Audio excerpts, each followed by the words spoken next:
from what I've heard early on in OTAs, there's no competing yet, but there are workouts, and the 49ers are quite pleased with what they see from Trey Lance so far. I speculated that the reason they may have pushed back on Ian Rappaport now, and I don't know if that's what happened, was that they saw him in OTAs and are happy because he's been working with a new quarterback coach and trying maybe new drills and trying to get new results. And maybe they just feel like they're seeing them. From what I've heard, that's how they feel. In a couple weeks, I'll see it for myself, but that's encouraging. And you won't hear that on the NFL Network or the Pat McAfee Show. No, you most definitely won't. And I think I think that's logical reasoning.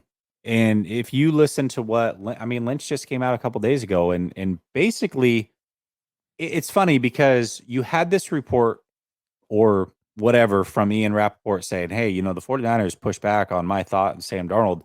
But you also, in this last few days, had John Lynch come out and say, we're pleased with the change and Trey Lance's mechanics. And then you've heard it again. And so now we've got three things in a very short time span that are adding up and saying, hey, Trey Lance is coming on a little bit stronger than maybe even people inside the building potentially expected.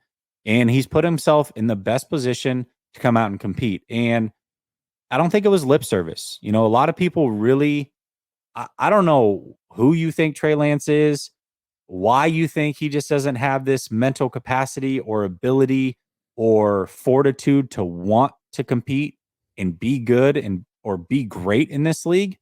But I think him coming out and saying, hey, I want to compete, calling out Fred Warner, working out with Patrick Mahomes, none of that was lip service. This man is serious. He knows that his career is potentially on the line here, and he's fighting tooth and nail to do what he can. And I'm betting on Trey Lance. I was betting on him coming out. I'm betting on him now.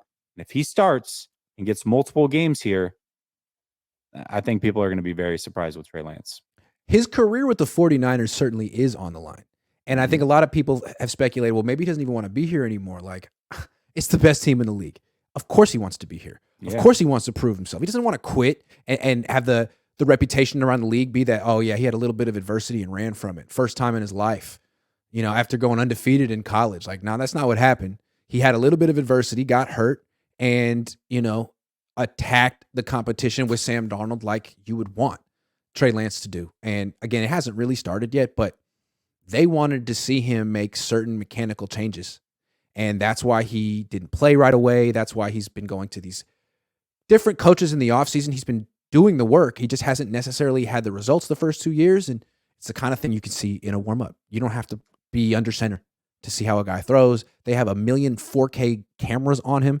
They see it in person. They take it inside. They slow it down. They can see. And they've been probably seeing him throw for like a week or so. And I don't know. It's good to know that they're not like, this guy can't do it. It's like he cleared the first hurdle from what I've heard. Yeah, and also I'll say this, I think a lot of people assume that Trey Lance has faced no adversity. And what people forget is he didn't get sniffs from big colleges. They wanted him to play safety. He wanted to play quarterback. True. So he goes to a smaller school, still Division I, has the best season ever at the Division I level. And by the way, that year that he started, he was not supposed to be the starter. I talked to his actual quarterback coach, Hedberg, at NDSU. It's on my channel. He was not the guy. It was somebody else was brought in from another school to start. Trey Lance Real quick, though, outperformed him and won that job. Real quick, though, we know, that there's a difference in adversity that you face at 17, 18, 19, 20, and 22, 23. Because at 17, 18, you live with your parents. They're holding your hand and helping you have the poise and basically how to react to any type of adversity. He came out here as on the other side of the country. He's all by himself. It must feel very daunting. It must feel like he was maybe a little young for it, but now like he's on his own and this is big. This is a big hurdle for him.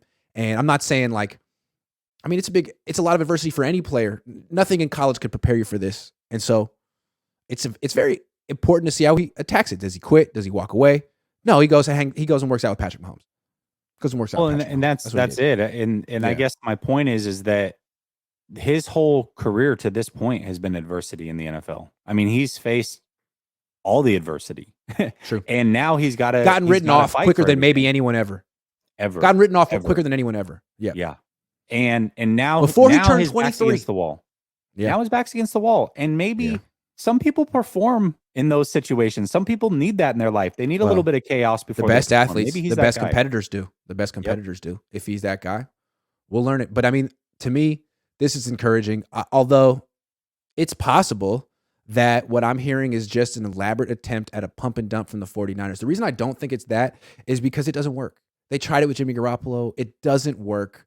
And if you can't talk someone's trade value up. You can't whisper someone's trade value up. Only way it goes up is if he plays really well. And if he plays really well, they're not trading him. So it just doesn't seem like it's worth anyone's time and energy to lie off the record about what a guy's doing. Plus, I'm going to be there in 2 weeks and see for myself.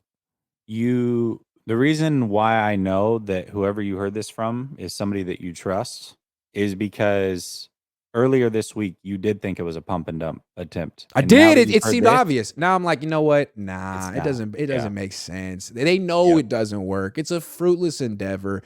Ian basically said he was speculating. He never said he heard it from a source. He does that all the time. Maybe I'm putting too much weight in his speculations. Yep. Because I speculate. It's very tempting to talk about this topic, which is what Mr. Fingers Pickles, what was his name? Windows? Mr. I forget. That's what he's saying. Like, enough. Like, well, I hear you, man. Mr. Game Time says, I wonder if Flav would have loved Giovanni Carmazzi. Oh, no, gosh. he's the biggest Sam Darnold fan on the planet right now. He likes him more than Jimmy. He said that this morning. Likes him more than Jimmy. I think it's important to know. Ryan Hensley says Flav going to change his name to 3.0 and start when Trey starts week 1. Does he have a logo ready for it? Maybe. Tinker says happy for Trey, Purdy, and Darnold. Glad they're with us. For sure.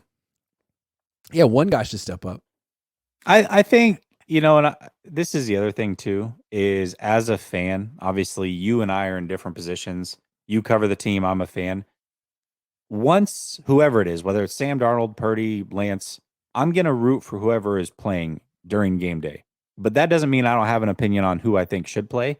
And I'm fine with Purdy playing. I'm fine with Trey Lance playing. I would prefer that Sam Darnold does not play for this team. I've seen enough of Sam Darnold to be comfortable with that. Flave says, I changed my name to be respectful, actually. And if Trey loses his job to injury, no bet. But if Darnold takes it and starts more games, I win. He was being respectful. Actually. Hashtag actually. Thank you, Flav. Smack Jones 919 says, thanks for the grind. Fellas, always great content. Thank you, Smack. Hey, Smack. Niners Daddy says, Lance is Mahomes 2.0 at camp so far. SB season. Let's freaking go. I didn't hear that. But we'll see.